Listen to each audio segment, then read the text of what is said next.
Homes. So I'll let both of those go now. Let's see. I need to go ahead and get everyone checked in, so I'm going to go through that process. I'm just going to go based off the orientation of my screen. So I see that we have a Dutch Cambruzzi. Mr. Cambruzzi, are you with us? Yes, sir. And as I go through, I'm just going to ask everyone to unmute, make sure that your microphone's working properly, and to let me know who you're representing here today at this hearing. So, Mr. Cambruzzi, who are you representing? Camden Homes, the owner of the property. Great. Welcome. All right. I see a Christina Dake. Christina Dake. Okay. I own the lot next door to the property. Okay. Great. Welcome. I have looks like Bob Gurr, maybe. Yes. Here. All right. Can you tell me who you represent here today? Yeah, I'm working with Dutch on the lot. Gotcha. So are you with Camden Homes? No, I'm not. I'm working with him on developing the house through him. So. Gotcha. Are you an architect, engineer, designer? What's your occupation? He's a customer of ours, sir. Oh, okay. To buy the, if we get it approved, it'd be the purchaser. Gotcha. Oh, okay. So potential owner of them. Correct. Gotcha. Sorry about that, Mr. Gurr. No, you're fine. Thank you. Thank you. All right. I have Pat Knoll. Mr. Knoll. Yeah, I'm a geotechnical engineer working with Camden Homes. Thank you. Welcome back, Mr. Knoll. Looks like we have two people from the zoning department with us today, Trey Sheldon and Emily Ahouse. Welcome, guys. All right. I have someone listed under Flagel Apakirk. I believe that's Mr. Desai. Is that right? Yes, good morning, Mr. Sturkey. Deepak Desai here representing the owner of the property and the applicant. Could you, I know I have your name somewhere in an email, but could you tell me how to spell your first and last name? Sure, the first name is Deepak, like Deepak Chopra, D-E-E-P-A-K. Desai is D-E-S-A-I. D-E-S-A-I, correct. All right. Welcome. Thank you. Right. Sure where that feedback is coming from. Trying to mute everybody. Everyone hear that? Looks like it was from Mr. Tilsley. Okay, Mr. Evans, how are you today? I'm well, thank you. Jonathan Evans with Evans Engineering, Civil Engineering. We're assisting Camden Homes. Welcome. All right, Mr. Tilsley.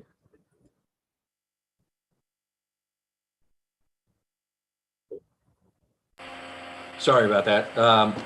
Yes, I'm the architect for the project, working with Camden Homes. Okay, welcome. Kit Anderson. Kit Anderson, are you with us? Yes, I am. I'm a neighbor, concerned neighbor about the building. You live on Grandin View Drive? No, we live on the hillside below it, Golden Hollow Avenue. Okay. And Ms. Anderson, do you intend on providing any testimony here today? I do not. Okay. Great. Then I have a Sammy Gurr. Hello. Yes, I'm a potential homeowner, client of Dutch's. Got it. Okay. Do you intend on providing any testimony here today? I do not. Okay, great. And last person I have here with us is someone under Mindy. Hi, I'm Mindy Smith, S-M-Y-T-H. Okay. And we live in the lot behind on Golden Hollow. You intend on providing any testimony here today? What does that mean? or would you like to comment at all officially on the record as to concerns or whether you support or oppose this application? Yes, I'd like the freedom to do that. Sure, absolutely. Yeah. So I would just ask that if you could, when the time comes for you to provide testimony, that you activate your camera. Sure. You don't necessarily have to give that. I just like to give people a heads up that they may be on camera in the near future. Okay, and Ms. Smith, did you by any chance have an attorney that was helping you with this? Bruce Croney. Ms. Smith, you're muted if you're trying to say anything. If you could unmute. I'm sorry. Did you have an attorney helping you with this case? No. Okay, thanks. All right, I think we're just about to get started. I'm going to go ahead and break for just a quick 2-minute recess, just to reach out to someone that I anticipated would be on this that is not here. Make sure that he's aware that this hearing has started. So bear with me for just a couple minutes.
Hello?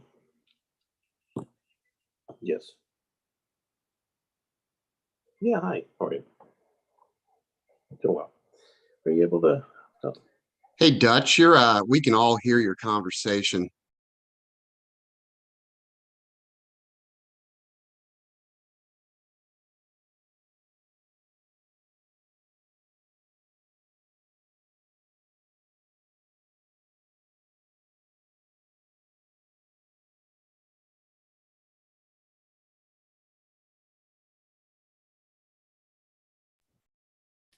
Okay, thanks everyone. Appreciate that. I think we're ready to begin. I need to read through our hearing script.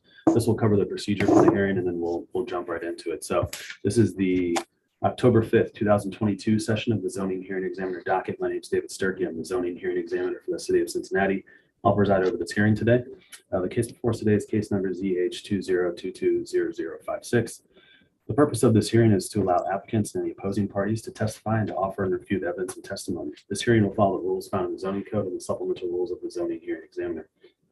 Excuse me, all testimony and evidence that an applicant or any opposing party wishes to offer must be presented at this hearing unless someone has put testimony or evidence in writing prior to this hearing. The hearing will proceed as follows. The applicant, the applicant's attorney, or the applicant's agent will first present the applicant's case. Anyone from the public will then have an opportunity to speak after the applicant has presented its case. If the applicant is represented by an attorney, the applicant's attorney may cross-examine any person who has testified at this hearing. If a party of record is represented by an attorney, the attorney for the party of record may present witnesses after the applicant has presented its case. and may cross-examine any person who has testified at this hearing. In the event that any party testifies or offers argument in opposition to an application, the applicant shall have an opportunity to rebut the testimony and or argument offered in opposition. I'll allow the zoning department to add additional testimony on top of their staff report. After the applicant has been given an opportunity to rebut any testimony and or argument offered in opposition, any attorney for a party of record will have an opportunity to make a closing statement. And then finally, the applicant will have an opportunity to make a closing statement. So for our purposes here today, I'll allow the applicant and ownership team here, which there are several folks. I'll allow them to present this application to me, tell me about the background of the project, why they think design is appropriate, why I should grant this relief. And since they are represented by an attorney, Mr. Desai, I will allow you to orient that presentation however you would like. One or all of the individuals here can, on behalf of the application team, can speak. If you'd like to sort of direct examine them and ask them question by question, you can do that. If you'd like to just give them an opportunity to go ahead and present their own testimony on their own, they can do that. Really, however you think will best sort of get the information across to me that I need. I will then go to all of our members of the public that are here. So we have several neighbors. I'll give each of them an opportunity to provide testimony. And I will then go back to Mr. Desai. Mr. Desai, you have the ability to ask any of those people questions if you would like. I will go to our zoning department, allow them again to offer any testimony. I will then, because I believe that Mr. Desai is the only attorney here in his official capacity as an attorney, I will then go to Mr. Desai to present any rebuttal evidence or to respond to any of the testimony from the public or from the zoning department, and then allow Mr. Desai to make any closing remarks. I know that's a lot. I'll keep us on track as we go through. After all presentations have been made, I will close the hearing. Decisions may be expected within 2 weeks. I may limit or exclude any testimony that I deem irrelevant or outside the scope of the application being considered. I may interrupt any speaker to ask questions or make any comments. I may also refuse to consider hearsay testimony. That's generally evidence you want to introduce that consists of statements made by someone who's not present here. That is discretionary. In the event of any technical difficulties with the Zoom technology, I'll do my best to troubleshoot those on the fly, but to the extent there is some defect in the tech today that prevents us from meaningfully going forward with this hearing, I may continue to postpone the hearing at my discretion. Okay, why don't I go ahead and swear in all of the individuals on the applicant side that intend on providing testimony here today. So if you intend on providing any testimony, making any comments, asking any questions, or anything other than just strictly observing, and you are going to be on the applicant side here in favor of this application, then I'd ask you to go ahead and activate your screen, take yourself off of mute, raise your right hand. I will need everyone to answer out loud. Do you solemnly swear that, Mr. Desai, you do not have to be sworn, do you solemnly swear the testimony you shall give will be the truth, the whole truth, and nothing but the truth? I do. Yeah. Just need everyone to answer out loud. I do. Thank you. Okay. Mr. Desai, are you ready to proceed? I am, sir. Floor is yours. Good afternoon. Again, Deepak Desai with the law firm of Flagel and Papakirk. I'm an attorney representing the property owner and the applicant. This application is with regard to the property commonly known as 2569 Grandview Lane, located in Hyde Park. It is an area zoned for single-family housing. And my clients propose to build a single family house. Today with me are Greg Tilsley. Mr. Tilsley is the architect and applicant. Also with me is Dutch Cambruzzi. He is the principal of the property owner and the builder for the site if we were to achieve approval. We also have with us Jonathan Evans. He is a civil engineer. And we also have with us today Pat Knoll, who is a geotechnical engineer. So I'll be going through testimony from all of these individuals except for Mr. Cambruzzi as we go through this presentation. I wanted to start off by mentioning that this has been a project that has been an excellent example of collaboration between the city of Cincinnati and a builder. As you may know, this application was put forth back in April. Some points were raised by the building department, in particular by the zoning division. And over the course of several months, Mr. Tilsley and Mr. Cambruzzi sat down with representatives of the zoning department, listened to the points they had to make, and revised the plans accordingly. We were scheduled, of course, to go forth earlier back in May, but after the points were raised by the zoning office, my clients in good faith engaged in a collaborative process to try and address the points that were raised.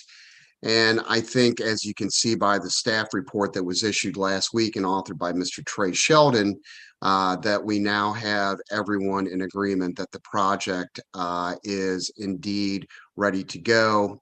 It complies with the spirit and intent, not only of the Hillside regulations, but also Plan Cincinnati and the Hillside guidelines. So just as an opening comment, thank you to everyone who participated in this process from the city of Cincinnati. I think it helped achieve a better product, and a product that everyone is comfortable with. I'd like to start with Mr. Tilsley. Mr. Tilsley, can you hear me? Yes, I can. Okay, and I just want to confirm, when Mr. Sturkey administered the oath, did you raise your hand and either affirm or swear to testify truthfully? I did. Okay. Mr. Tilsley, can you tell me, I've already said that you're an architect, but could you give me the name of your company and where you're located?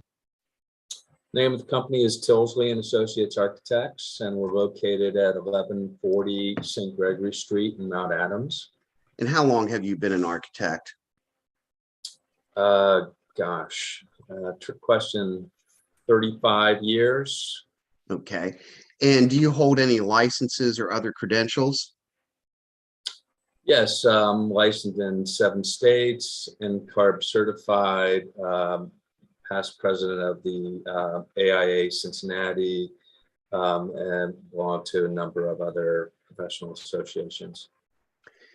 And have you designed houses to be built in Hillside districts in Cincinnati before? Oh, yes. Since our offices are located in Mount Adams, we've done many projects up here, as well as other hillside areas close to us. Okay. And as a result of your practice and your background, are you familiar with the Cincinnati zoning code and the Hillside regulations? Yes, I am. Okay. Mr. Tilsley, just in the interest of time, because we do have a number of people here today, I thought the easiest thing to do might be to provide Mr. Sturkey with the background to this project and what is being proposed by walking through the letter of explanation, as I call it, the support letter that you put forward back in September. Do you have that letter handy? I'm sorry. You're talking about which letter again? The letter of explanation that you put forward. Sure. All right. So I thought that might help in terms of succinctly giving Mr. Sturkey the background to this project. So if we can start with that letter, if you can walk him through what the project is, what the site conditions are, and what is being proposed. Sure. The property is located on Grandin View Drive, and it's part of the Grandin View development. There's a number of houses that have already been built in this development, and this is one of the last, I believe, 3 properties left that have been undeveloped. This property is at the end of the cul-de-sac, and it is steeply sloped, as we all know and have talked about here. Particularly difficult because the setback is 30 feet off of the street line, However, we only have about 10 feet of flat area between the property line and the street where we can actually have a level surface. The rest of it back to the setback line is steeply sloped. So part of the problem with designing this was, first of all, we did an analysis, a zoning analysis, to determine what the building envelope is, and the envelope measurement starts from the existing grade. So we're measuring now 30 feet from the front property line, which is approximately 12 feet below street level. So we're automatically kind of in a deficit as far as trying to construct a house that's level with the street. And I'll get to a couple of points there. So we determined that we wanted the house to be designed so that you can drive your car off the street into the garage, which is going to be at a level similar to the street. We have it sloped down slightly from the street just to kind of compensate for some of the grade issues that we have. Then we have a 2-story house from the street, which is very consistent with the designs of the neighborhood. And at that point, we ended up having a house that was approximately 45 feet, 50 feet high in the back. Not due to anything that we've done on the site, but strictly because of the existing slopes. So the slope of the site, just to give you a little kind of perspective on things, it slopes, there's a vertical difference in elevation of 34 feet from the front of the site to the back of the site. That's really significant and extremely difficult to work with. This is a condition that we inherited as part of the site's existing condition. The development was, approved by the Planning Commission and all the authorities at the city of Cincinnati. So we were working with the conditions at hand. So when we placed a house on this property, we ended up with requiring a variance for the rear height. I can get into specifics on all those exact numbers, but the final design that we proposed was asking for a variance of approximately 10 feet in the back and approximately 10 inches in the front. So we were nearly able to get the house to comply with the building envelope requirements in the front, even with 12-foot deficit in the front elevation, because we were measuring from the existing grade. But we were just handicapped by the situation with the existing slope of property. So that was kind of how we developed what was going on with the house design. In regards to working with the topography, our original design had a little bit more fill on it, actually a lot more fill on it than what we're finally proposing. Our original design had over 1,200 cubic yards of dirt that was either going to be filled or excavated. And so when the city responded to us and thought that that was still a little excessive, we went back to the drawing board. We moved the house forward toward the street more. We did some things with the foundations to step it into the hillside better. We changed the grades around the building, and as we were kind of transitioning to the side properties, we did a lot of things. And as a result, we ended up not needing a variance for retaining wall heights anymore. We eliminated the requirement there.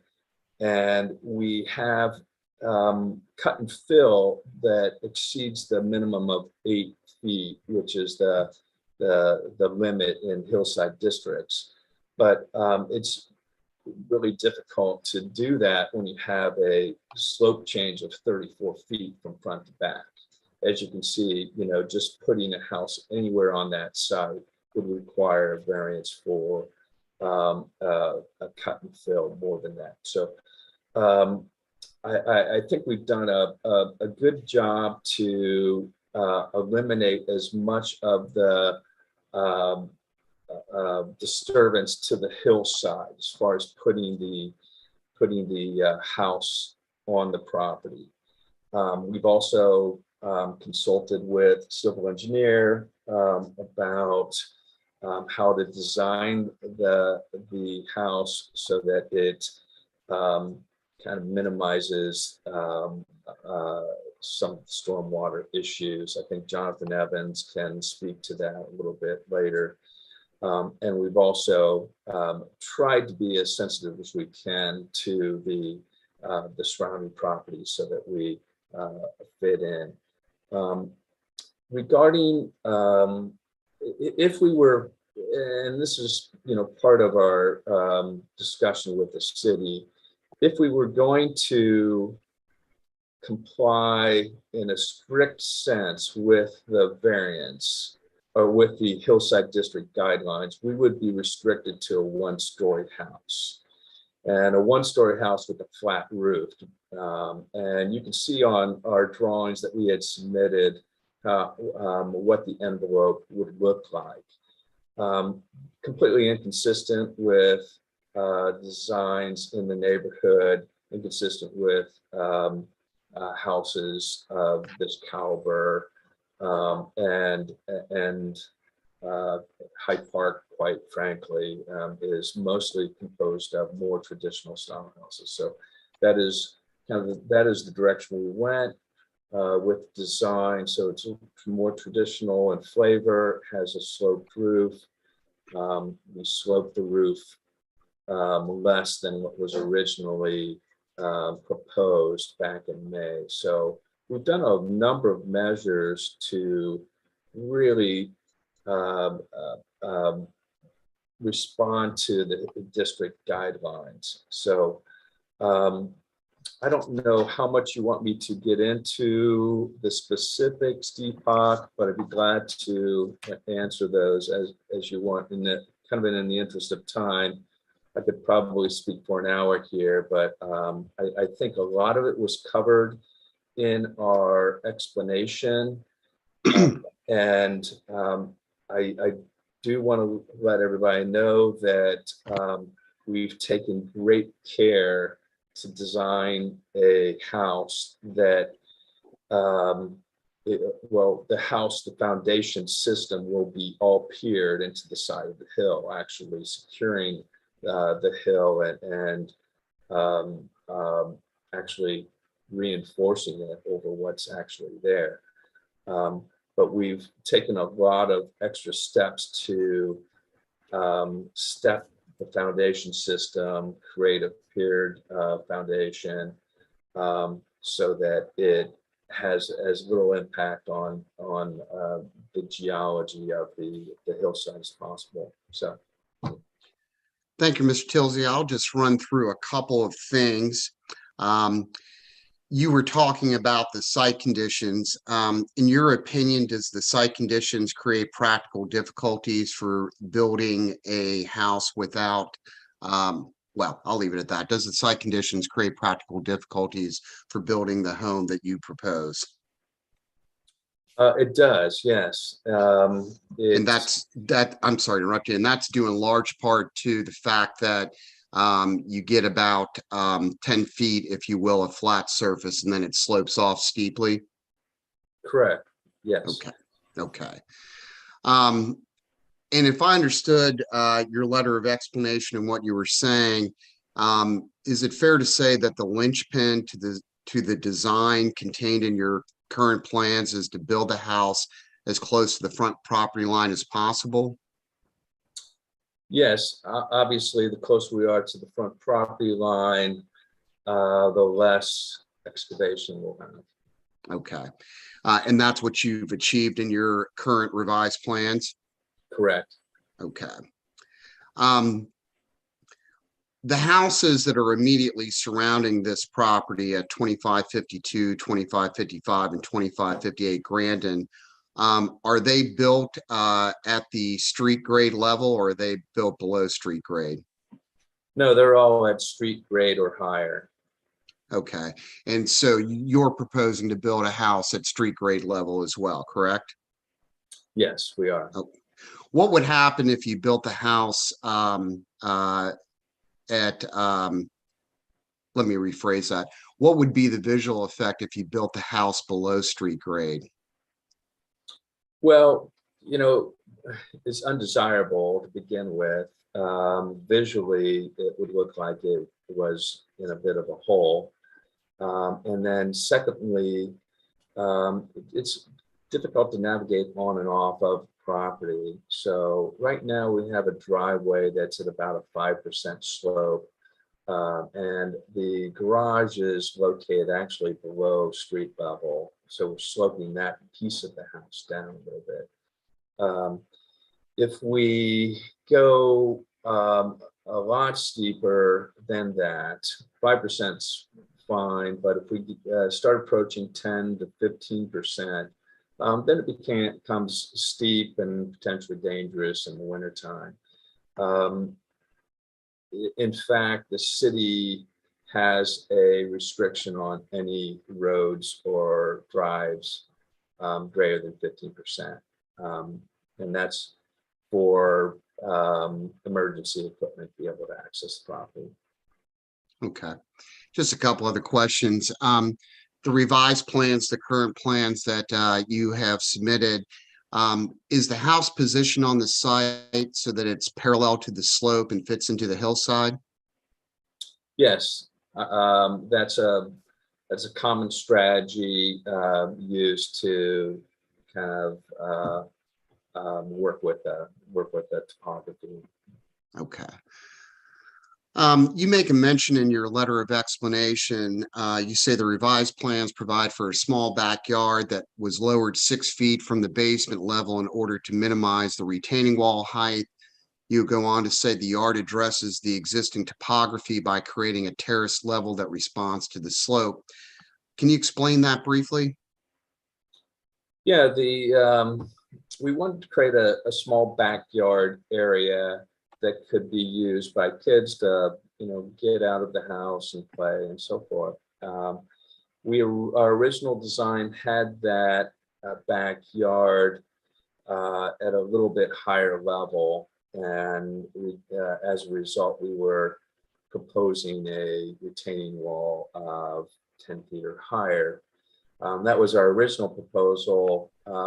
Since our original application, we've lowered that significantly to the point where the retaining walls are only about 7.5 feet high. And on the kind of north west side of the property, there's actually no retaining wall at all. So it actually blends in with the existing grade. So you can see by looking at our site design that we are working with the slopes that are there, and just creating a minimal amount of fill possible to create a backyard area with those retaining walls. And I wanted to pick up on a point that you were ending with, and that had to do with the 2-story versus 1-story house, the flat roof versus the pitched roof, the 2-story house obviously having the pitched roof. In your letter of explanation, you explain some of the reasons for making or designing a 2-story house. It might understand that the houses that are immediately adjacent, again, that would be 25 52, 2555, and 2558 Grandin. Those are 2-story houses with pitched roofs, correct? Correct. All right. And so if you were to put a 1-story house in, would that be in keeping with the architectural design of the neighborhood? No, it wouldn't. Okay. And so it would not create a harmonious relationship between the buildings. Is that correct? That's correct. All right, Mr. Tilsley. And just to clarify, the relief that you are seeking for this house is for a 10-inch variance on the building height in the front, a 10-foot variance for the building height in the rear, and then approximately 20 feet on the fill and cut. I'm sorry, well, fill and excavation. Is that correct? Correct. Okay. And you're no longer seeking any type of relief for the retaining walls. Those are all below 8 feet or 8 feet or below? Correct. Okay. I wanted to talk to you a little bit about stormwater management post-construction. As you've described it, you're going to build a house, you're going to have some paved areas such as the driveway. How are you going to deal with stormwater runoff with regard to those areas? Well, everything post-development, roofs, driveways, any other hard surfaces, the water is going to be collected and diverted down to the detention basin that's at the bottom of the site. There was a Repeat, diverted to, Mr. Tisdale, diverted to where? Pardon me? I missed the end of your last statement. Okay. You collected and diverted to where? To the master detention basin at the bottom of the property, at the bottom of the development, I should say. Thank you. And Mr. Tilsley, when you say diverted, do you mean hard piped? Yes, hard piped down. Okay. So we're actually in effect removing some of the runoff that's actually happening on the site. Now, the site right now is just vegetation, so there's some of it's absorbed and some of it, sheet flows down the hillside.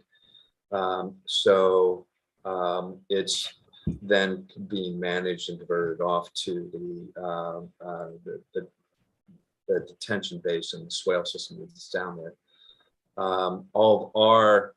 All of the improvements that we're making, though, will be collected and hard piped, like you said. Down to the detention basin? Down to the detention basin, correct. Okay. So the post-construction development will not increase stormwater runoff at all? No, it won't. As a matter of Okay. fact, it probably will reduce it a little bit. We also, as part of this, will be planting some trees down at the bottom of the site, down towards the what would be the kind of south property line, and we'll be replanting anything that's exposed. So there'll be grass and trees and other vegetation on the entire site to help manage any kind of stormwater runoff. Mr. Tilsley, will you be removing any trees? No, there are actually no trees on the site right now. And that's a very nice segue. That was a point I wanted to get to. That the site as it is right now is relatively devoid of vegetation and shrubbery and trees, correct? Correct. Okay. And that's because it was pre-developed for construction, correct? That's correct. Okay. So what you're proposing to do is you're not removing any vegetation, any shrubbery, any trees, correct? That's correct. And in fact, post-construction, as part of the landscape plan, if you will, there's going to be a number of trees and shrubbery added to the site, correct? That's correct. Yes. Okay. And by adding those trees and shrubbery, that will assist with stormwater runoff and erosion? Yes. And I guess I should probably put that a better way. It'll positively assist with stormwater runoff and erosion, Yes, correct? yeah, Okay. yeah, particularly, yeah, it'll stabilize the hillside. Plants help, you know, they absorb water, so forth. Okay. Mr. Tilsley, is there anything else pertinent about the application, the plans, the site that you would like Mr. Sturkey to hear and put on the record? Well, I just would like to comment that we worked really hard to make this work. We think we have a really appropriate solution for this site. As you can see from our pictures that we submitted, there are a lot of houses, almost every, I would say without question, every house has some sort of retaining wall system around it. This is a very sloped development. Every house has had to navigate through trying to deal with this. These last sites are particularly difficult though, because they're at the very bottom side of the development and the slopes are much more severe. So we believe that we put together a design that's in keeping with the neighborhood, with the designs of the rest of the house, and we think it's an appropriate solution. And we believe that it's we're really not asking for any kind of exceptional variance. We're just asking really to do something that's similar to the other houses that have been built in the neighborhood. And would you say it's a fair statement that you've designed the house to fit into the hillside as opposed to making the hillside fit the house? Yeah, we did that, certainly. Yeah. Particularly, specifically with the foundation systems, we believe we've come up with a very good solution. Okay, thank you. Mr. Sturkey, I'm going to move on now to Pat Knoll. Mr. Knoll, if you would please unmute yourself. I can see you there in your office, I presume. Good afternoon to you, sir. Good afternoon. Mr. Knoll, can you confirm that when the oath was administered by Mr. Sturkey, you raised your hand and either affirmed or swore to tell the truth? Yes, I did. Okay, thank you. Mr. Knoll, please state your profession and where you work. I am a principal engineer, geotechnical consultant for Alt and Witzig Engineering. I've worked more than 30 years here. Okay. And I'm sorry, you said you're a geotechnical engineer, is that correct? That's correct. What is a geotechnical engineer? Geotechnical is a specialty of civil engineering. And So what I'm do a you civil engineer specifically focused on geotechnical related issues. does that have to do with things like geotech suggests geology, stability of hillsides, foundations, things of that nature? Correct. All right. And how long, you said 30 years you've been a geotechnical engineer? In round numbers. Yep. Probably Okay. a little better than that. And do you hold any licenses or other credentials? Yes, I'm licensed in state of Ohio, Kentucky, and Indiana. I'm past president of ASCE, American Society of Civil Engineers, for Cincinnati. I'm also a member of the geotechnical group within the ASCE, which is a subgroup, and a member of ACI, American Concrete Institute. Okay, thank you, sir. Are you familiar or have you done work in the hillside districts of Cincinnati? Yes. How often would you say you've done that work? We're frequently dealing with projects throughout the city that fall within Hillside district areas, in the county as well. Were you able to hear Mr. Tilsley's testimony about the foundation and the piering of the proposed house? Yes, I did. Can you tell me, I guess, first off, explain what that means, the piering and the foundation? Can you explain that briefly, what that means? Drilled piers are a common method of supporting structures, particularly in slope conditions. They are drilled shafts that are reinforced, drilled into the ground, typically into bedrock or frequently into bedrock. They're reinforced and they support foundation loads. They're evenly spaced typically throughout a structure, always also at the load points if there are interior columns, that sort of thing. And the load of the structure around the perimeter, for instance, walls, is transferred to the piers via grade beams, which in most cases for residential is basement wall foundations. And does such a design tend to lend itself to stabilizing or providing hillside stability? It certainly can improve hillside conditions. It doesn't negatively impact it. It's a frequent.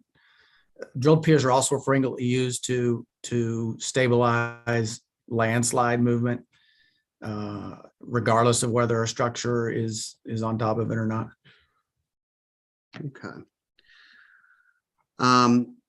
Unless there's anything else you want to add, that's all I have for you, Mr. Knoll. Just a quick no. question, Mr. Knoll. Is your testimony here today that using the piers and the foundation is actually an advantage over traditional sort of foundations and hillsides?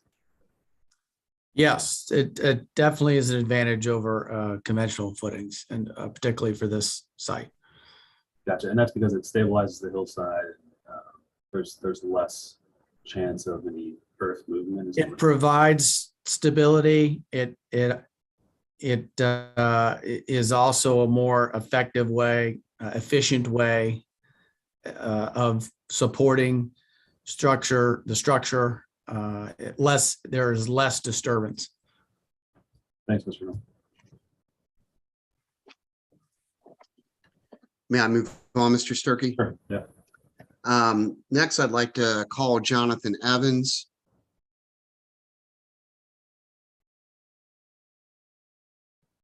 Great. Good afternoon, Mr. Evans. Afternoon. Mr. Evans, when Mr. Sturkey administered the oath, did you raise your right hand and either affirm or swear to tell the truth? Yes, I did. Okay, thank you. And Mr. Evans, what is your profession and place of employment? I'm a civil engineer and I work with my own company, but it's Evans Engineering. I'm at 4240 Airport Road, Cincinnati, Ohio, 45226. And what licenses or other credentials do you have pertaining to being an engineer? Obviously a licensed professional in the state of Ohio, but several surrounding states as well. And are you the member of any organizations or associations related to engineering? No, not officially. We have been in the past a member of ACI and ASC, similar to Mr. Knoll there, but we're not as active as we used to be. That happens with age. Have you worked with residential housing in hillside districts before? Yes, we have. We do quite often, just as Mr. Knoll alluded, anytime I think you're working in the city of Cincinnati, you run across a lot of hillside overlay districts. And as Mr. Sturkey knows, I'm probably in front of his board, I feel like once a month here routinely. So very familiar with hillside overlays within the city of Cincinnati. Okay. And you're familiar with this site that we're referring to in Hyde Park that we're calling Grandin View?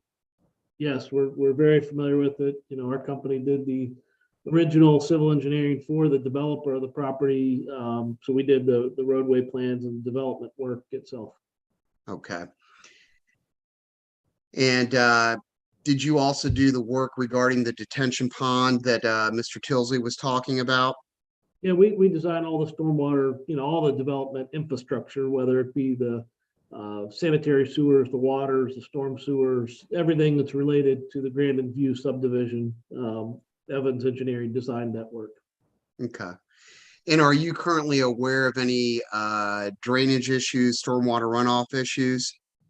I'm not aware of any issues, no. Okay. I want to talk a little bit about erosion, water control management during construction. And I don't would need to go into elaborate detail about the Ohio EPA regulations, et cetera, but if you could tell me what are the measures that are put in place during the construction process to deal with stormwater runoff, to deal with erosion issues? Yeah, so some common measures, you know, especially for small site construction, you know, this would be a small lot, would consist of typically silt fencing at you know, locations throughout the site to help slow down or manage any sediment laden water, inlet protection that go on inlets, you know, that is public storm sewers, and potentially some check dams or things to kind of slow down any water. But you know, that in addition to trying to stabilize, you know, any slopes that have been disturbed, if they're going to sit for more than 7 days, to try to stabilize them again with you know, temporary seeding or mulching. Again, those are common practices that follow the state of Ohio rules for EPA rules for small site construction. Okay. Thank you, sir. Those are all the questions I have for you. If you wouldn't mind staying on, I would appreciate it. We may need to ask you a question or two later on. Happy to do so. Mr. Sturkey, did you have any questions of Mr. Evans? Not right now. Okay. The last thing I wanted to do is I wanted to, if I could, just ask Mr. Sheldon some questions about his report, if that would be okay.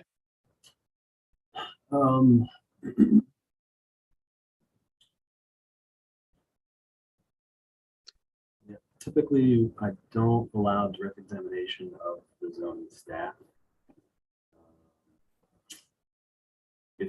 I mean, you could, you know. I was going to keep it positive brief. I feedback. just wanted to correlate the points that Mr. Tilsley made to what Mr. Sheldon wrote in his report.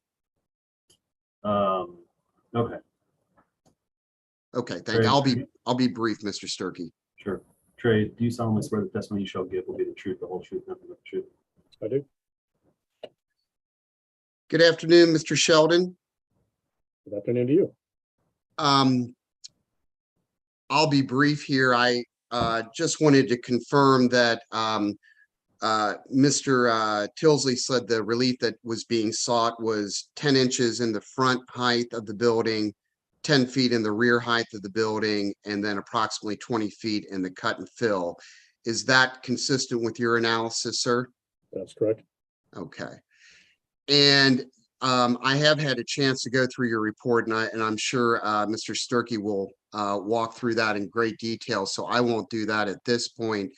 I did just want to mention a couple of things and make sure I'm understanding correctly. Your report, I believe, indicated that the houses in the neighborhood, and I'm paraphrasing here, are more of the traditional style houses. Is that correct? There are some exceptions, but for the most part, yes, they are traditional homes. And that means like the hipped roof, the 2-story type of house? Correct. Okay. Then the other thing I wanted to ask you is Mr. Tilsley had mentioned that this area in the Grandin View, I'm going to call it subdivision, but Grandin View Drive and Grandin View Lane, that retaining walls, a certain amount of cut and fill, certain amount of variance with heights are often requested. And you had mentioned in your report a neighboring house, I believe at 2558, that had asked for some relief. Could you explain briefly what the analogy you were making in your report to that? Sure, no problem.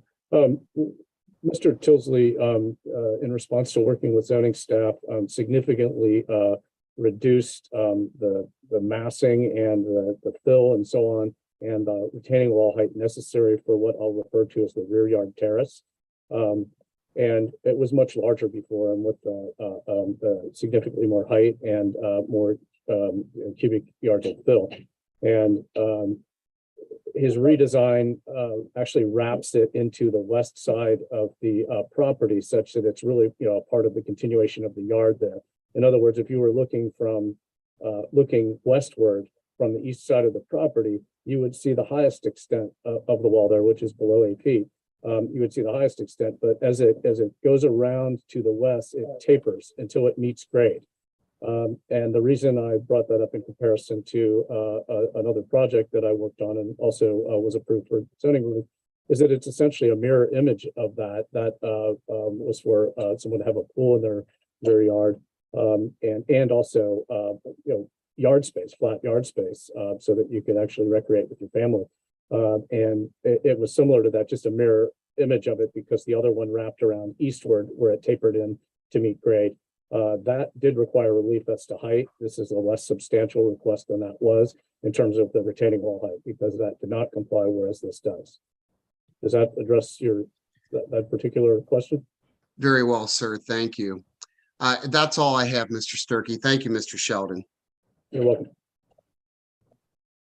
Thanks, Mr. Desai. Anything else before we move on to the public? And I'm sorry, you're going to move on to the public, so you're going to take comments from the folks that have come here. Yeah. Okay. So if you're ready for that, where we are at this point is to allow, I think it's mostly neighbors here, to add any input if they would like and to testify about the project. You'll have a chance to actually ask them questions if you like, and also later on respond to any of the testimony that they're providing here today and make closing statements. So, okay. Yeah, I think at this point, then the applicant and property owner are done with their presentation and we can move on, sir. Okay, thanks, Mr. Desai. Okay, just wanted to let Ms. Dake know that looks like you're driving. I do ask that if people are actually in the process of testifying that they are not moving in their car. It's fine that you're in your car, but before we take your testimony, I just ask that you bring the car to a complete stop. So while you do that, let me go ahead and move to, I believe, Ms. Smith. We still have Ms. Smith here. Yes. And Ms. Smith, could you activate your camera?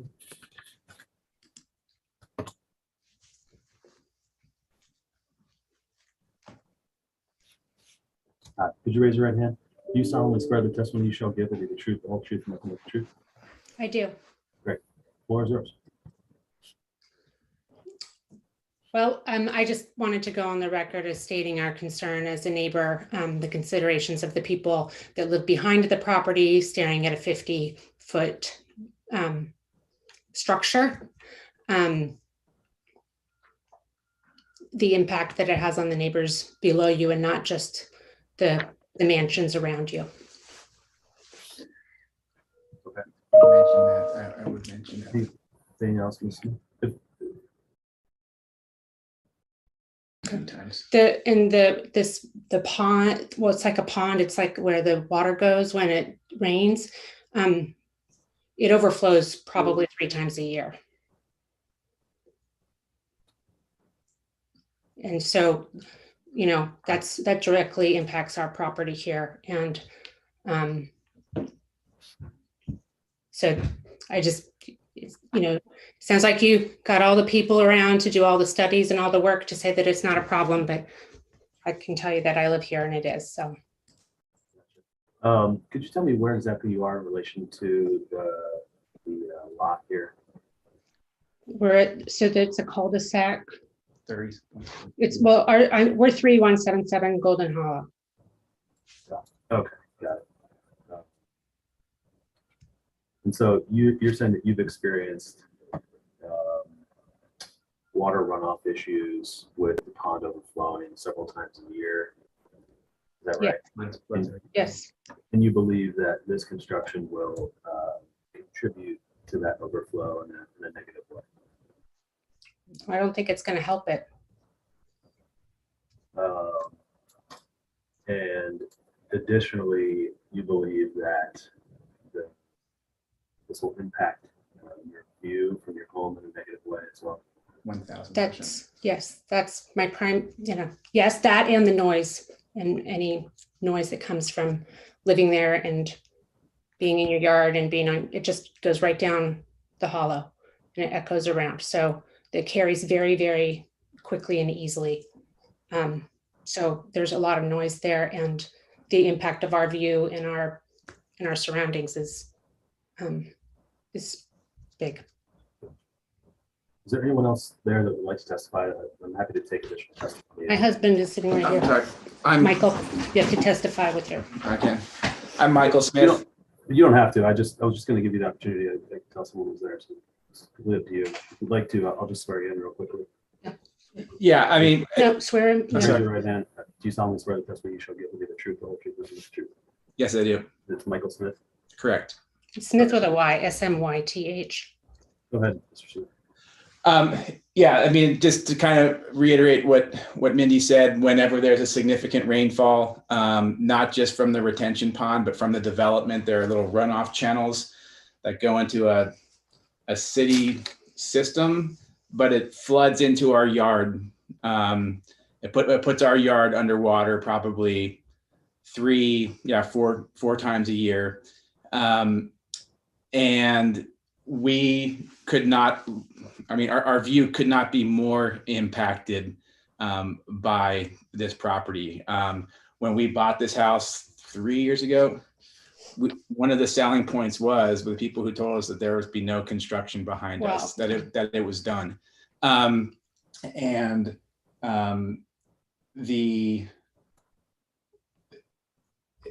so those are the two big factors, but I mean, the water is the biggest concern, because whenever we have a significant rain, I'm standing looking out our bay window, watching that pond just fill up with water and hearing the sewer cap just slap up and down from the sheer amount of water that rushes into that thing. And if that thing were to seriously breach, I mean, it would destroy our property. It wouldn't be like damage. I mean, it would, where we're situated, it would absolutely be ruinous. Where exactly is this pond located? I'm looking at an overhead view. Do you see where the cul-de-sac is, and can you see where the end of Golden Hollow is? I do. If you Here, let me check. if you could project it. Everyone see the Google map here? Yep. So actually, No. Oh, here. here we are. So where this line is, see that straight line? and, No, This yeah. line? Yes. and then that cement cap there. Not that one, the one to the left. That one there is a gate. And then behind this, right, if you scroll down a little bit, that's our property right there. Like right across that tree line is our property right there. And so that thing fills. You can kind of see, if you look up along those cement things, you can see kind of a bowl shape to it. Oh, so this is actually the pond here. Yeah. And so that thing just fills with water, and it all comes down from that hillside, from that development up there.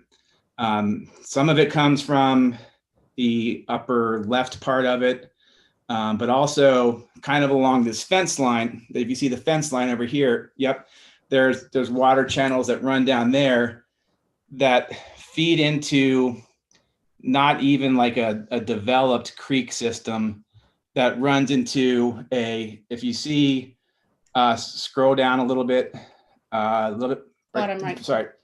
where your mouse is, just go down a little bit up a little bit to the end of the pavement right there.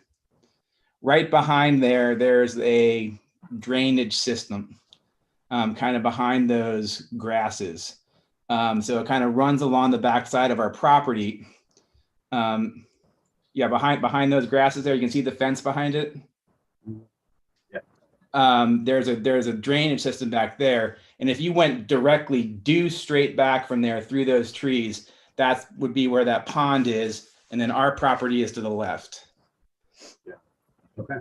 And so that's our big concern, is that if that thing ever were to suffer a significant breach, our property would be.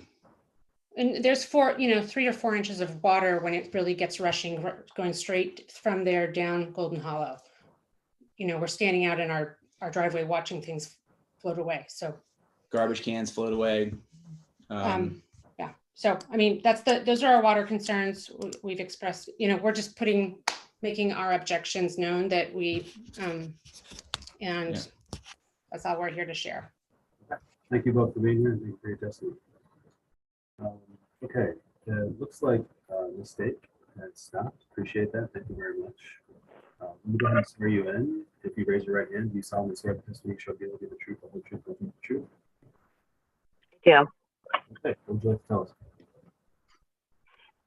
Thank you. And Mr. Sirki, I apologize that I am driving, unfortunately, in between work meetings. But thank you for giving me the opportunity to provide testimony. I am, as I had mentioned before, the neighbor who owns the lot directly next door, lot 12, and wanted to share that I am in full support of this. I have seen the plans and have also had many conversations with Mr. Tilsley over the last couple of years in regards to developing the property along with ours, and know that there has been a significant amount of due diligence done in order to meet the requests of the city. And I know that there are some concerns that are expressed by other neighbors there on the property below ours, and understand and respect those. However, I will share, as an owner of the lot, it is not ideal for us to have that drainage basin there either. And there has been a lot of thought and process that went into what Mr. Tilsley said as far as developing a lot and adding additional greenery and trees and so forth, because that's not something that we would want either, as far as, viewing the water levels and so forth that could potentially collect there. So a lot of due diligence has been put into that, and feel very, very strongly that what is being presented from a development standpoint will inhibit and actually make it, solve some of those issues that are currently happening. And then what I will also say is the lot, in the way that it's designed aesthetically, is very pleasing and is cohesive amongst the other neighbors in the neighborhood as well. And that is all I have. Okay. And you say lot 12. Is that the lot that would be to the southeast? So I am not, so if you are coming down the hill there and we're looking at it, so I guess that would be north.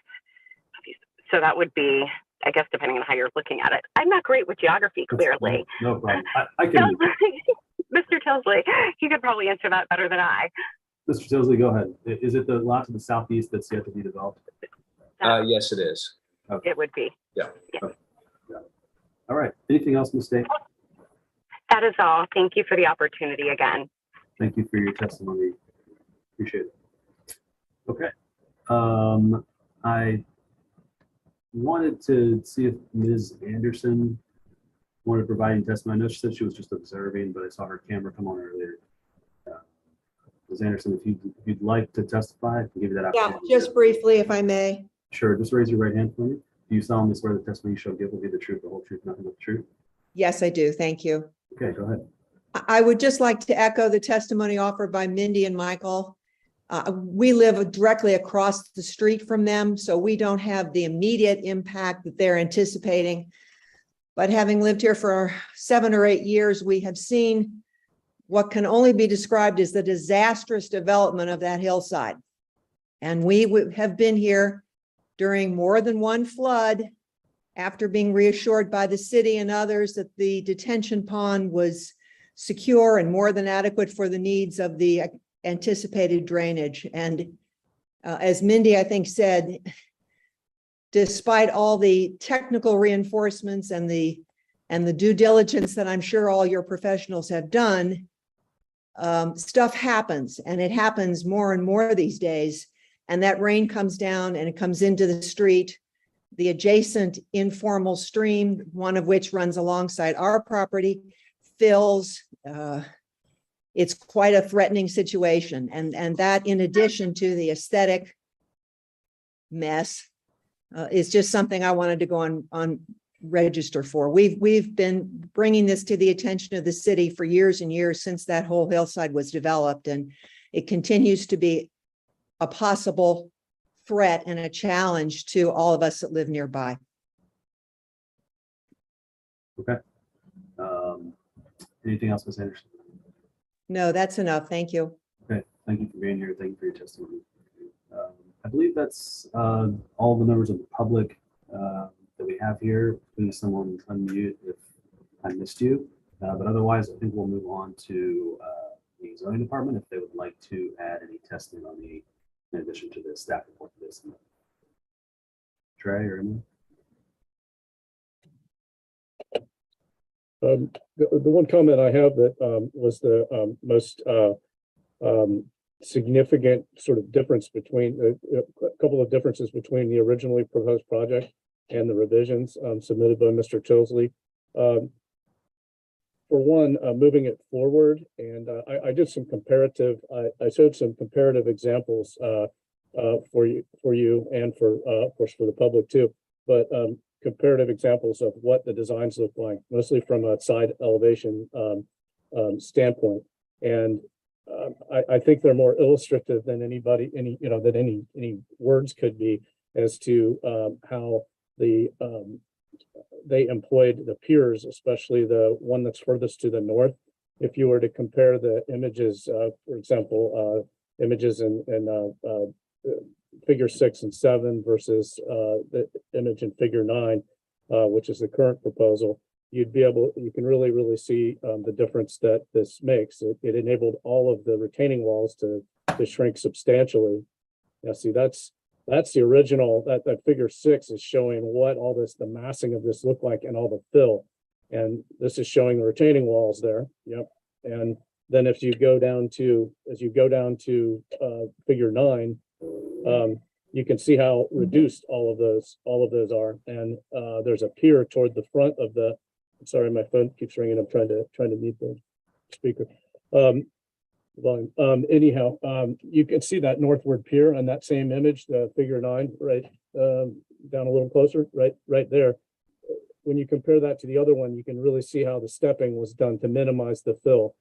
I don't know, I'm not a civil engineer. I didn't do a calculation for it as far as the total cubic yards of fill, but it is very significant to me. I mean, and in the back, that back terrace that I mentioned before in response to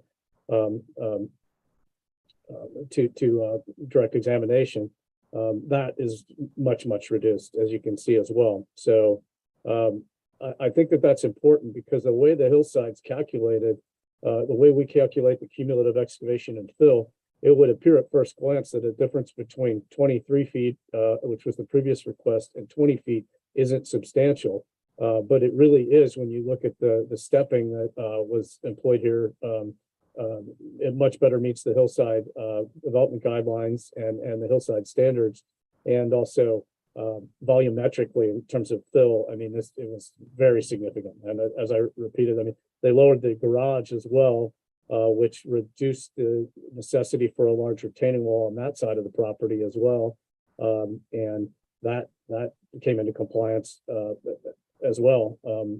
And it also by dropping the garage several feet, also you reduce that amount of fill, which isn't even really visible on that because that's on the west side of the property.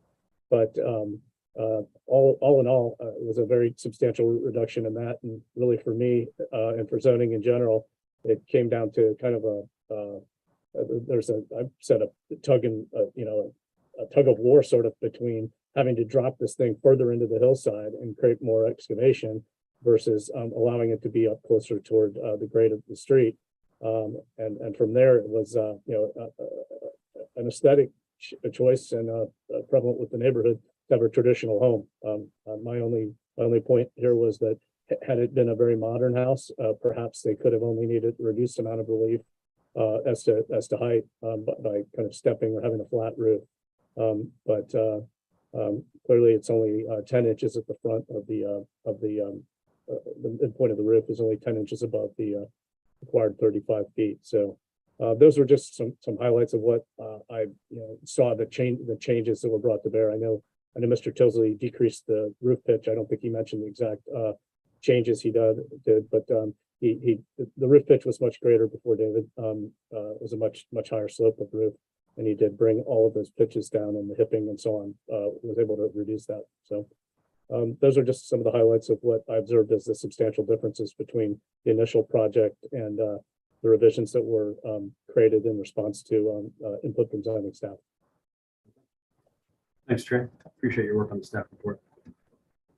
All right. So, Mr. Desai, did you want to ask any questions of any of the neighbors that testified here today? No, sir. Okay. So we'll move on and then to essentially rebuttal. So this is your opportunity in calling if the witnesses you have present make any statements in response to any of the testimony that you've heard here so far, either from the neighbors or the zoning department. I'd like to direct you a little bit. I would like to hear a response to some of this, some of the concerns, or what seems to be the primary concern of the neighbors, that the water runoff is causing adverse impacts to their properties. In particular, I remember Mr. Tilsley stating that water would be captured and held in a detention area. So first question, is that detention area the detention pond that I just highlighted when I shared my screen?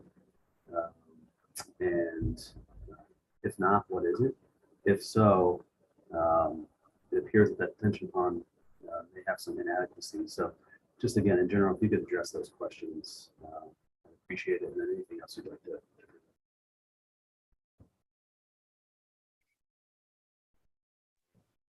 Mr. Sturkey, did you want Mr. Tilsley to respond to that question? Whoever, Mr. Tilsley, Mr. Evans, it's completely up to you. I mean, Mr. Tilsley, were you referring to the detention pond when you said the water would be captured and held in the detention area? Yes. So the detention pond was sized and designed to collect all the runoff for the development.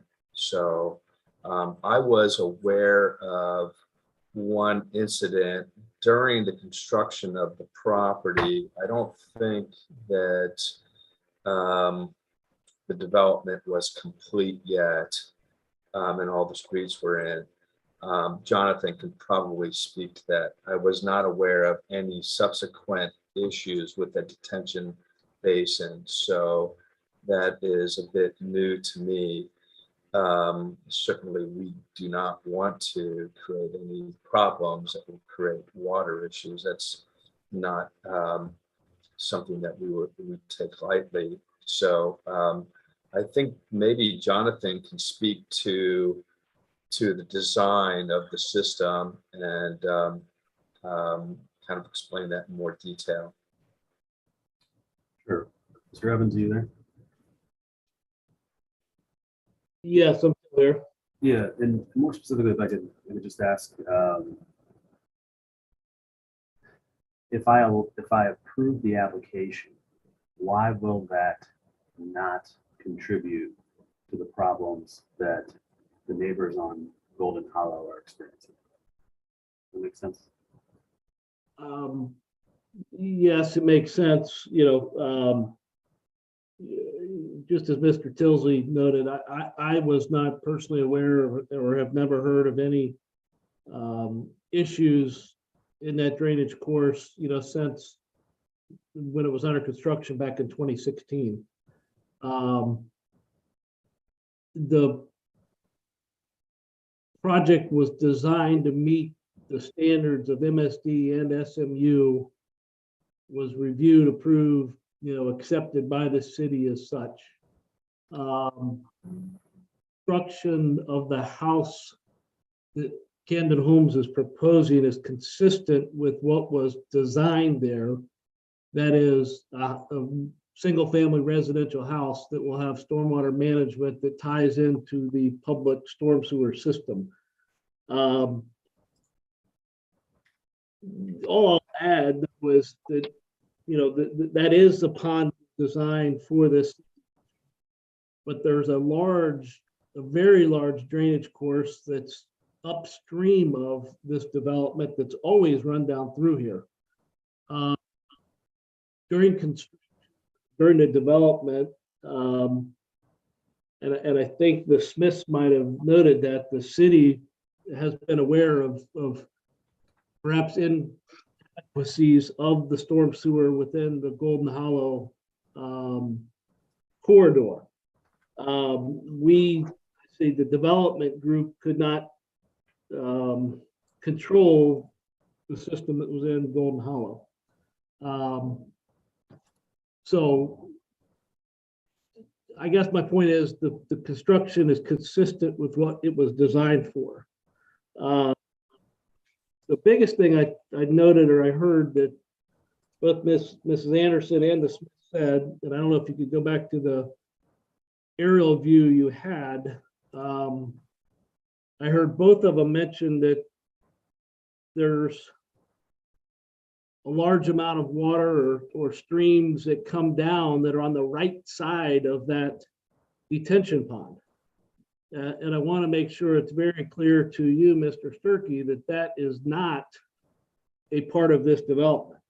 Anything that would be east of or to the right side of that pond doesn't get into the pond and is not part of the development property. So it would have no bearing to this development or this construction of lot number 11. And also the Smiths mentioned something to the left side of this screen that as well would be development property or properties that are not a part of this Grandin View subdivision. So there are a lot, it's called Grandin Hollow. I mean, this was a creek or a low area that ran down through here. So it's not surprising that there's a lot of drainage that comes down through here. It always came down through here. It was managed during the development of this development, but I did hear clearly that Ms. Anderson especially, suggesting that there was water that's coming down in her property and the Grandin View development property, and that is definitely not a part of this development. So, Mr. Evans, did you state that this detention water runoff system that you have for this property will not go into this detention pond? No, it does go into that pond, yes. No, it goes into the pond, yes. That whole development goes into the pond. Gotcha. And but there's acreage to the west of that or to the left side over there. You see that green roof and that green structure and all of that. That's not a part of this development, but it does carry down through there and probably toward the Smith's house. And then to the right of the screen, that all of that drainage shed comes from a different way and it comes down through there toward Mrs. Anderson's house. So that respectfully, Mr. Evans, we weren't. Hold on, I'm sorry. I believe that was Ms. Smith. Sorry, Ms. Smith. It's a bit out of order. I need to keep things in line here. So I'm going to let Mr. Evans finish his testimony. Mr. Evans. Again, I just wanted to make sure I noted those couple things that I picked up on as testimony by them. But again, to reiterate, the construction of lot number 11 would be consistent with what this project was designed for. And current rules and regulations of MSD and SMU, which are both bodies of the city of Cincinnati or Hamilton County that govern the permitting for lot number 11. Gotcha. So ultimately your testimony is that despite the fact that this pond does overflow and that this new system will add water to the pond that it won't adversely impact these neighbors? I'm suggesting that it's not creating any more additional water that's going into the area. It was designed for that same area. That same volume of water comes down through there today. Okay. Mr. Sturkey, if I could just pick up on that point with Mr. Evans. So you're saying that whether the water that's there today is there today, whether there's a house built or not, correct? That's what I'm saying, yes. And so by constructing a house and hard piping the water to the detention pond, it doesn't create any greater water runoff than we currently have, correct? That's what I would say, yes. Okay. And I think the other thing you were trying to point out is that the public comments from the residents of Golden Hollow are kind of lumping together all the water that impacts their low-lying area, as opposed to recognizing that there are different watersheds that feed into their street, correct? That's exactly my point. Okay. And so without some type of professional analysis to say that this is where the water is coming from and it's causing the problem, it's really just a layperson speculating, correct? Well, I'm not going to criticize anybody. I haven't seen, at firsthand, the events they're talking about, but you haven't seen any studies that they've provided to you either showing that the detention pond or the Grandview development is solely the responsible agent for the water coming onto their street, correct? That's correct. And again, if I was understanding correctly, you were trying to say that the watersheds to the east and west are also significantly contributing to the water coming onto their street, right? That is correct. And just as a matter of general topography, water tends to travel downhill. Is that correct? Yes, sir. And is their street Golden Hollow? Is that the low point of the hill there? That is the low point. It carries down through there and then ultimately to Gold Avenue, which runs out to Delta Avenue and then down Delta and to the Ohio River. Right. So the water coming off Golden Hollow then is affecting their downhill neighbors, correct? I would suspect that be accurate, yes. Okay. And you had mentioned there were some inadequacies of the sewer system on Golden Hollow. Could you speak to that a little bit further? Well, yes. I mean, my knowledge of that is very, vivid. The construction for the development started in 2016. During construction, that area or all of that area experienced a 100-year, in excess of a 100-year storm. It's been documented very well. All of the water from the whole area ran down through there. And the infrastructure, the public infrastructure throughout Golden Hollow and Golden Avenue couldn't accept the drainage from that 100-year storm. And there's, much conversation or hearsay about that event, but it was a result of a 100-year storm event.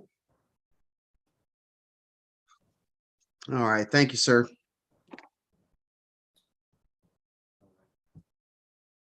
Mr.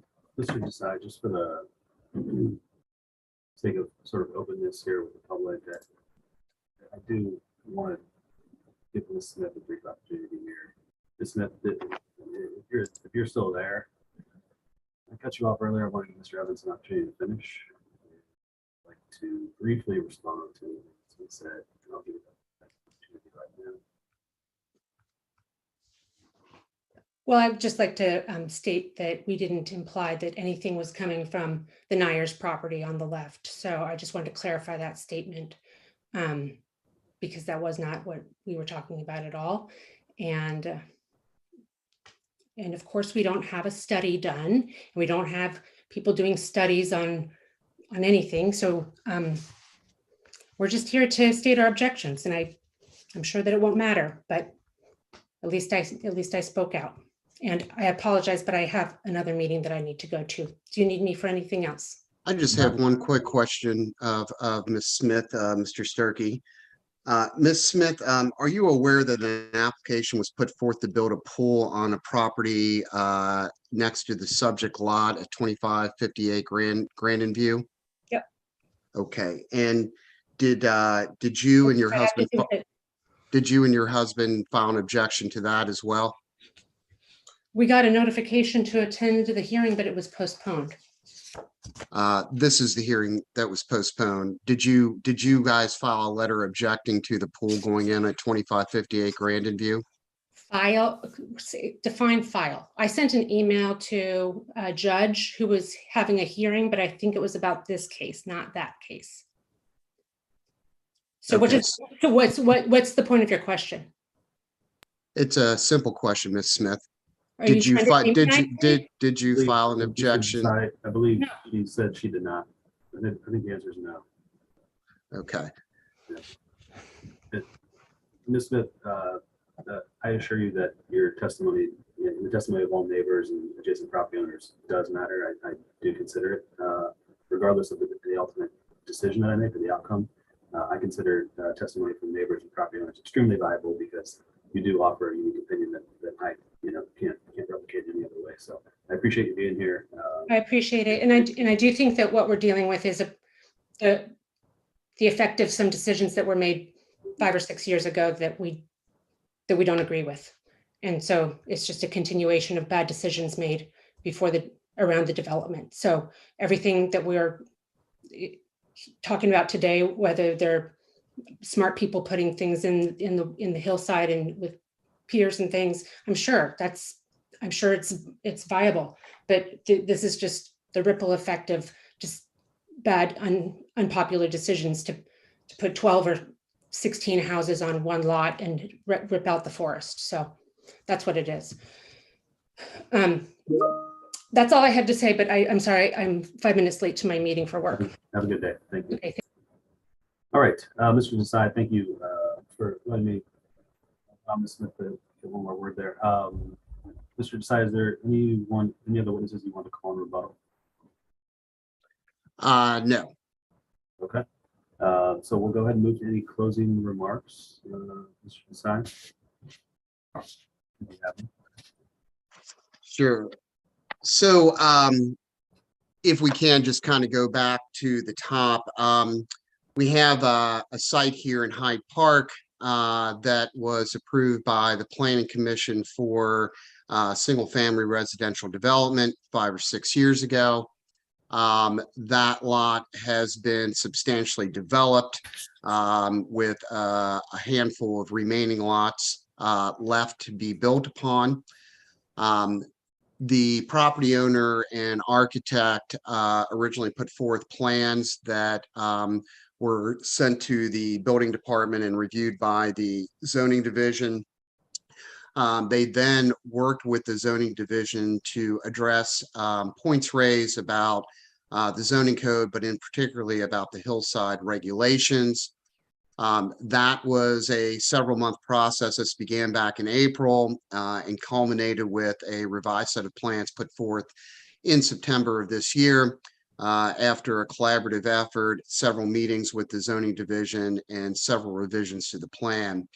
As you heard Mr. Tilsley testify, the site presents practical difficulties, as a lot of the hillside sites do, in terms of falling within the traditional building envelope.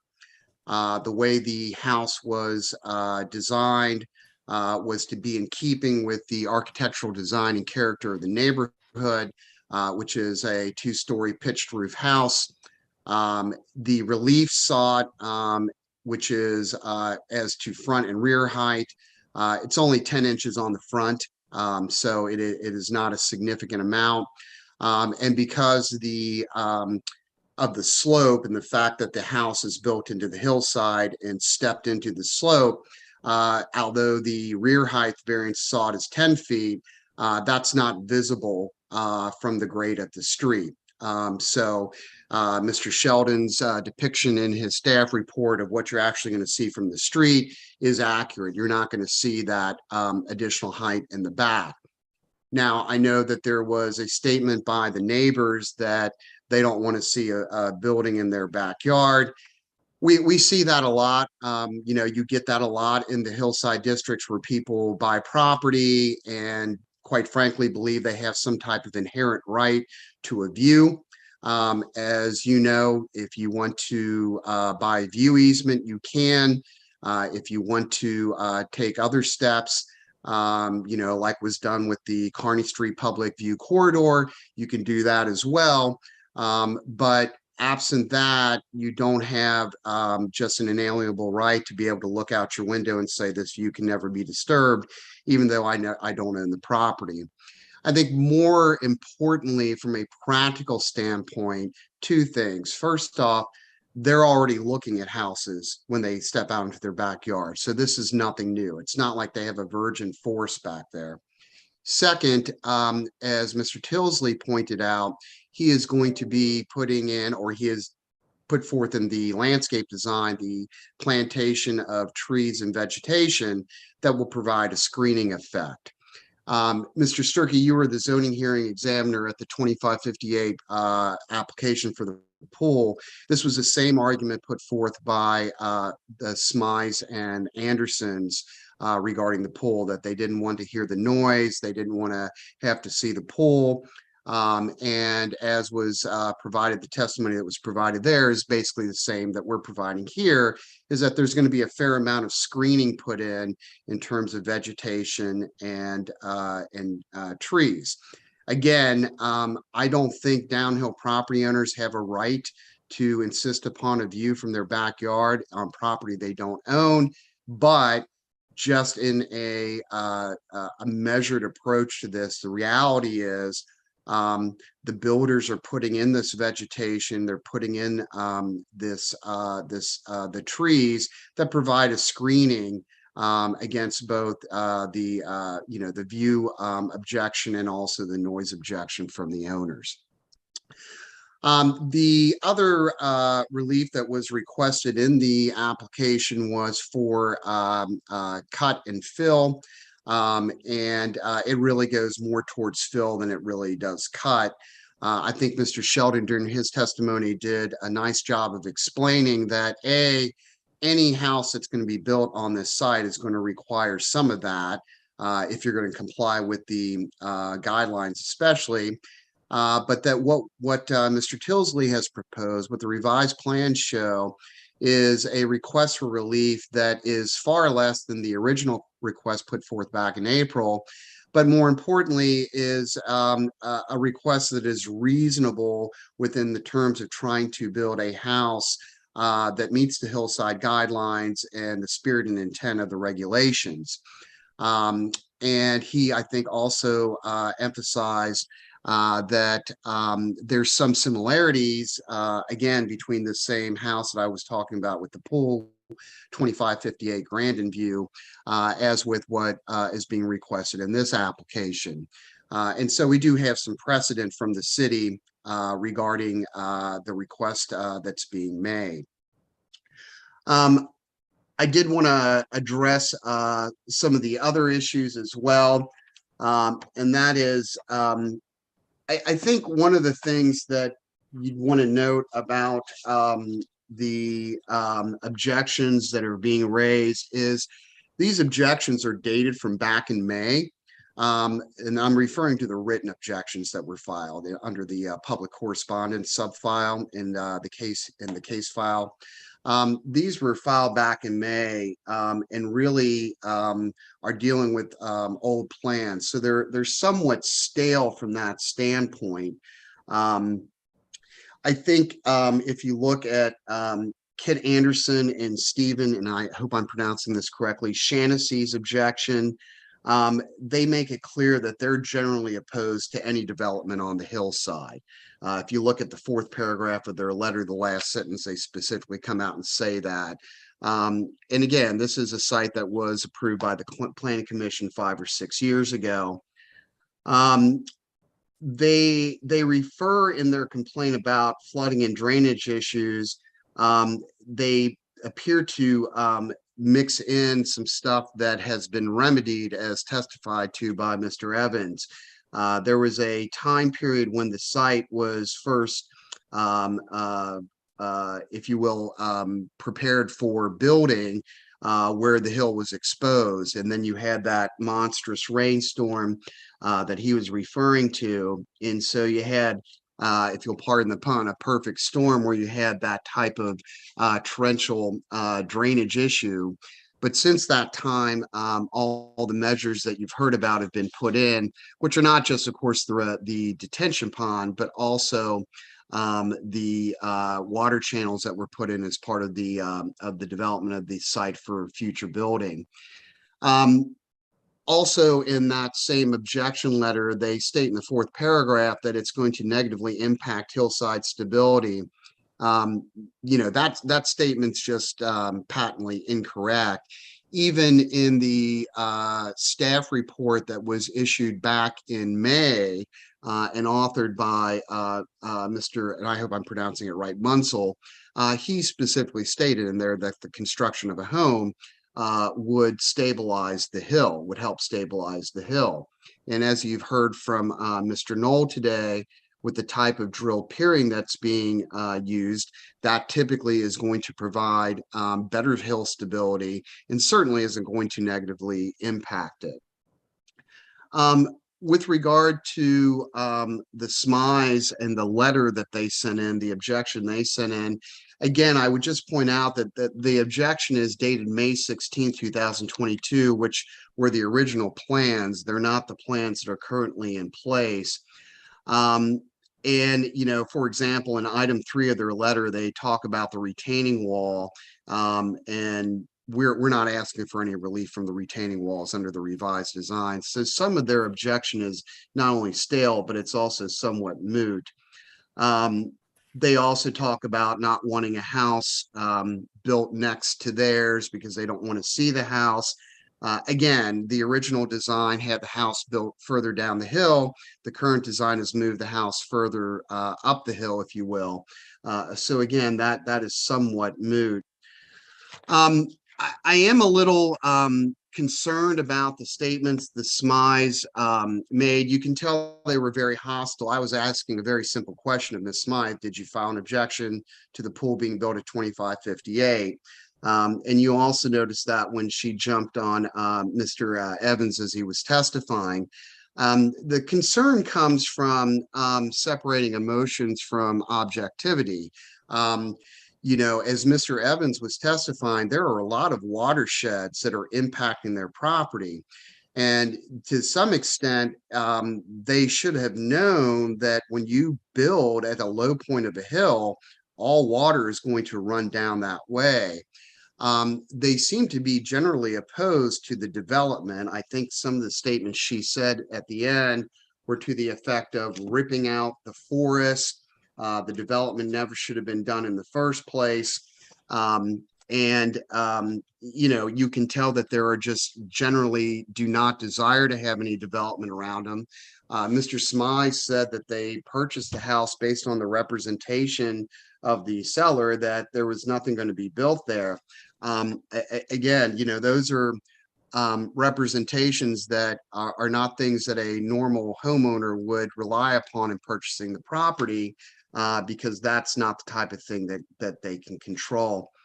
The biggest concern with her testimony was, where's the proof? I did not see any pictures that were submitted. I did not see any videos that were submitted. I did not hear any dates or times that were given. All I heard was sort of two people generally say, hey, you know, once or twice a year we get flooding issues and we think it's them uphill. But there is no evidence of that. There was even no evidence of the event, let alone of the cause. And I think, as Mr. Evans was pointing out, you can't pinpoint this on the detention pond that was reviewed by professionals within the city and built in accordance with the standards provided by the county and city. And say that this is the problem. More importantly, this house being built doesn't change the situation that the Smize and the Andersons are dealing with. If anything, it improves it because there's going to be, instead of an exposed hill, there's going to be vegetation, trees and shrubbery planted, and you're going to actually have water channeled as opposed to just running freely down the hill. So we would somewhat discount those items, and we would point out to the fact, and I don't know if you're going to get to this at the end, that we have a letter. We have 3 letters in support of, I'm sorry, 2 letters in support of the project, and these are from the immediately adjacent neighbors. Both of them are in the public correspondence file. You heard Ms. Gerd testify. It sounds like she is a future homeowner, or hopefully going to be a future homeowner there.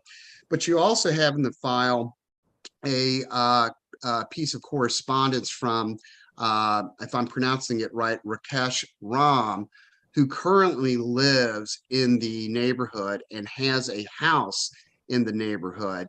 And that correspondence is very favorable and emphasizes some of the things that we thought were important when we worked with getting this application reviewed and revised, and then finally to a product that was going to be acceptable and met with favorable response by the city. And that, I think, is detailed in Mr. Ram's letter, where he talks about the fact that he wants the house built at the street level as opposed to lower down, because he doesn't want it to look like the house is in a hole. Where he talks about the fact that the design is in keeping with the other designs of the houses in the neighborhood. And that he does not think that doing any kind of other design is going to maintain the harmony. So I think, that letter is very important because, Mr. Ram is an existing homeowner, has an existing house there, and he's looking at this, from an objective standpoint, and finds that, what has been proposed here, both in terms of design and impact, is something that he not only does not have a problem with, but is something that he's actually supportive of. I think Mr. Sheldon's staff report did a very nice job of laying out the Hillside considerations, what it is that the reviewers are looking at, what it is they want to see, and how this particular design blends into that. And I think where you see that the best is when he does his analysis under 1433-23, the Hillside Development Standards. He states, and this is on page 9 of 11 of the PDF if you wanted to view what I'm looking at, but he says there in subsection A, the dwelling has been designed with the foundation that steps into the hillside. As we've discussed already, the proposed retaining walls have been revised to significantly from the original plans now, where there's not any relief required. He finds that the design fits into the hillside rather than altering the hillside because the roof slopes down to the rear. He also finds that the cuts that are being asked are not creating any cliff-like vertical slopes. He mentions the foundation rests upon drilled piers to help minimize excavation, and that's in keeping with the Hillside Development Standards. He also talks about the fact that the applicant is going to replant the hillside and install trees and other vegetation to restore the surroundings and contribute to the natural setting of the site. He also mentions that there are no proximal public viewing places, so what is being built here is not going to impact any public viewing corridors. And finally, that the traditional dwellings in the neighborhood are of the type that is being proposed here, which is a hipped roof, pardon me, a hipped roof and a two-story design. And he did also point out on page 10 of 11 of his staff report that the proposed project is consistent with the live section of Plan Cincinnati. And I thought it was nice that he also picked up on the fact that this project is LEED certified, and thus it's consistent with the goals of Green Plan Cincinnati. So I think based on the testimony you've heard from the architect, from the structural engineer, from Mr. Sheldon himself, I think the letter of explanation or support that the applicant put forth that we went through in some detail in Mr. Sheldon's staff report, especially with the analogies drawn to the relief granted to the property at lot 13, 2558 Grandin View. This project is well within the reasonable request for relief that is being sought, and is something that should be granted to the applicant after the long collaborative effort with the city of Cincinnati and the zoning department. Thank you, sir. Thank you, Mr. Desai.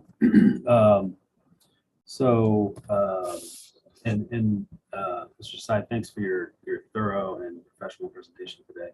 I appreciate it, and it really did help me get a good perspective on the project and the background. So thank you very much. In addition, thanks to all the witnesses for your time and your testimony today, and to the neighbors for being here and providing your perspective as well. I've got a fair amount of information to unpack here, and so I'm going to take this under advisement. I will have a decision within 2 weeks. I also like to do a site visit. I've been up here a few times, but I think based on the amount of information that came in via testimony today, that it'd be worth driving through there. So, do you have any questions in the meantime, or would like a status update on the decision? Feel free to reach out to me directly. I'm happy to answer any of those questions or give you an update.